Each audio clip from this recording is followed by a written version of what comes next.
We as a society commonly assume that the guilty are less deserving of life.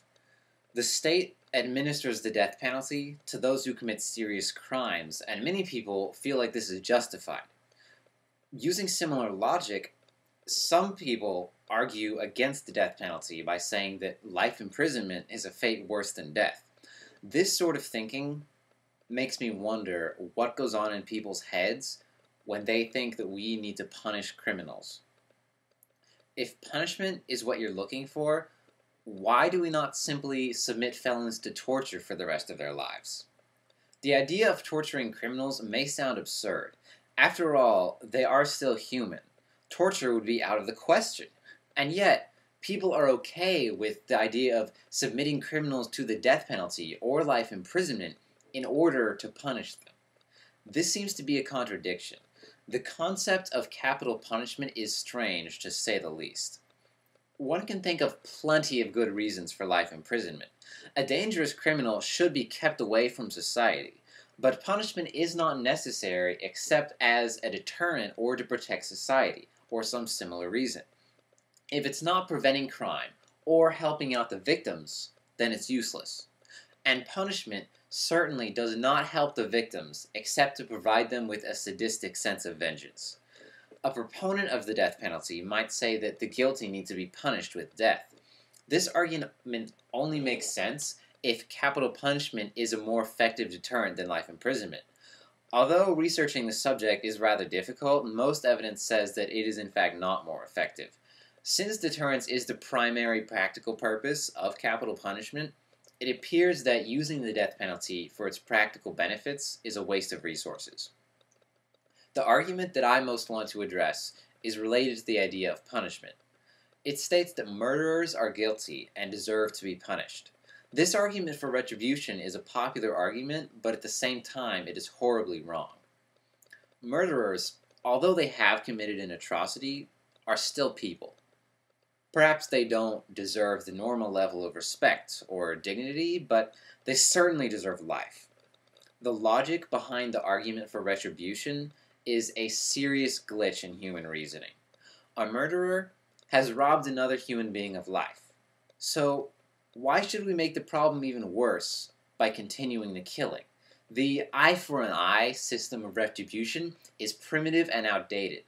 Continuing to follow such an archaic philosophy would be a mistake of epic proportions. We do not want to get revenge for its own sake. Are we really that sadistic? Our goal should be to maximize happiness, and this includes the happiness of the murderer. Don't get me wrong on this point. We should, by all means, prevent the murderer from causing further harm. And if that means a life sentence, then so be it. But mandatory execution is not justified, even for a murderer. The way to prevent suffering is most certainly not to cause more suffering. It could be said that I have not yet addressed various other arguments in support of the death penalty. That is true, but not especially relevant to my point. One of the most pervasive arguments out there is the argument for retribution. My purpose here is to explain why it is a terrible argument. Once it is addressed, many other pillars in support of the death penalty will topple as well. Most of other arguments are insignificant in comparison to this one. Furthermore, the argument for retribution applies not just to capital punishment, but to other facets of justice as well, and even to daily life. For example, look at the idea of revenge. Revenge is essentially just retribution by another name. It is generally irrational and tends to make the situation worse than it already is. Fortunately, most people already recognize this. But when 65% of Americans still think that getting revenge for murder, albeit by a different name, is a good idea, you know something is wrong. It would be wise to remember that the purpose of morality is to do good. Retribution, except as a deterrent, does no good. The evidence for capital punishment being an effective deterrent is minimal to non-existent. It helps no one but the relatives of the victim, and only then if their petty feelings are soothed by the thought of another's suffering. It is argued by some that the murderer has lost his rights, so his suffering no longer matters.